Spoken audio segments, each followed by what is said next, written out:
teman-teman sekalian. Selamat datang di video wawancara saya pada kali ini. Perkenalkan, saya Yusransyah dari Universitas Negeri Jakarta dari Prodi Pendidikan Fisika Angkatan 2023. Hari ini saya berkesempatan untuk membahas topik yang sangat penting dalam dunia pendidikan, yaitu manajemen pembelajaran fisika di kelas yang mencakup perencanaan, pelaksanaan, hingga evaluasi di kelas. Saya sangat beruntung dapat berbincang langsung dengan Ibu Hesti sebagai pengajar di SMA Taman Mahasiswa 5 yang telah berpengalaman tentunya. Nah, terima kasih atas waktu yang telah diluangkan Ibu. Mungkin bisa kita mulai saja pembahasan wawancara kita pada kali ini. Oke, untuk pertanyaan pertama mungkin tentang perencanaan pembelajaran. Nah, pertanyaan saya itu bagaimana Ibu Hesti merencanakan materi, metode, dan alokasi waktu untuk satu topik pembelajaran fisika, misalnya topik dinamika atau fluida atau bahkan listrik dinamis. Untuk pertanyaan pertama, kebetulan untuk fisika di kelas 10, itu kebetulan di kelas 10 ya, di fase E itu 2 JP.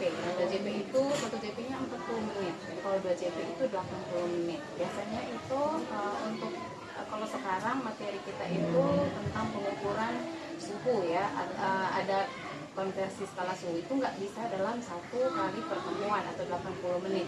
Jadi mungkin untuk alokasi waktu dulu yang saya jawab ya. Untuk alokasi waktunya itu harus berapa kali pertemuan, mungkin 2 kali pertemuan karena itu kan ada banyak itu, harus dari Celsius ke Reaumur ke Fahrenheit, kemudian dari Fahrenheit ke Celsius ke Kelvin, dan juga dari Fahrenheit maupun Kelvin nanti ke Celsius. Nah, itu jadi butuh 4 kali pertemuan. 4 kali pertemuan itu berarti 4 JP baru selesai untuk satu materi itu.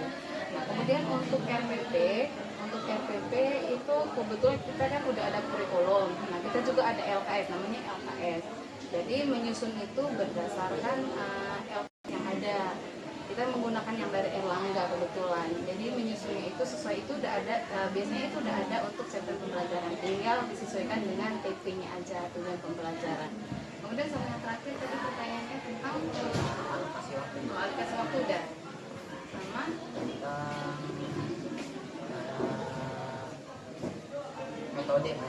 Metode di dalam kelas ya. Nah, kalau untuk metode di dalam kelas saya paling dimasukin dalam games juga. Jadi kalau misalkan lagi pembelajaran itu diselipin dengan games, tapi gamesnya masih berkaitan dengan materi. Nah, contohnya kalau misalkan kalau sekarang itu di pengukuran suhu ada recall, namanya recall. Jadi mengingat rumus-rumusnya, karena kalau di konversi suhu itu harus yang paling penting adalah mengingat rumus. Jadi kalau misalkan udah mengingat rumus, misalkan konversi dari Celsius ke Reaumur, jadi itu harus diingat rumusnya. Jadi supaya mereka lebih paham dengan materi, jadi diselingi dengan games. Karena anak-anak sekarang itu lebih suka dengan games. Oke, baik Ibu, terima kasih atas jawaban yang sudah diberikan. Mungkin kita bisa lanjut ke pertanyaan berikutnya tentang pengorganisasian. Jadi pertanyaan saya itu, ketika ada materi yang padat, bagaimana Ibu mengatur jadwal agar semua materi itu bisa tercakup dan siswa memiliki waktu yang cukup untuk mempraktikkan atau mendiskusikannya di dalam kelas ataupun di luar kelas?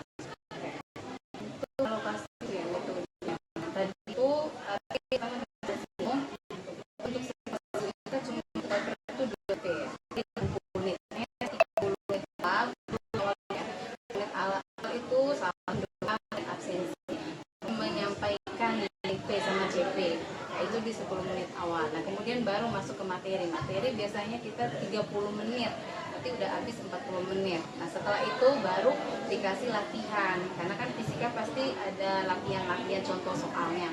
Kalau udah contoh soal sekitar 20 menit, baru kesimpulan. Tuh.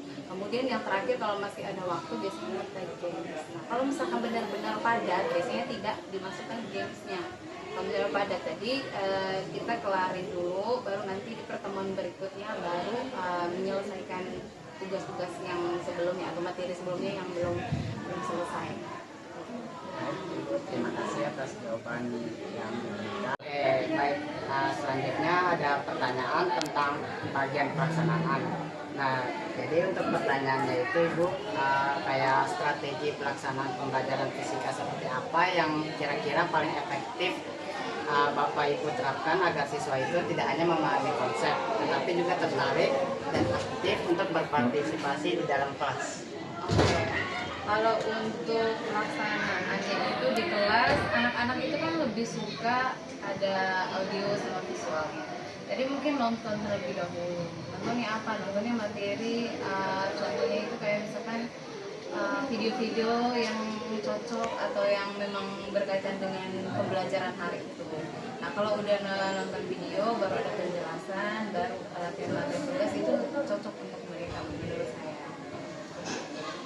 Oke, baik Ibu. Jadi dari Ibu sendiri untuk biar siswa itu bisa berpartisipasi aktif, bisa melalui video pembelajaran Karena atau dari situ mereka bisa bertanya, muncul rasa penasaran. Kalau udah penasaran bisa bertanya, ibu kenapa bisa sampai seperti ini? Nah kalau kayak gitu kan baru kita menjelaskan. Setelah menjelaskan baru ada latihan-latihannya kayak gitu. Baru mereka bisa mengisi. Oke, baik Ibu, terima kasih atas jawabannya yang sudah diberikan.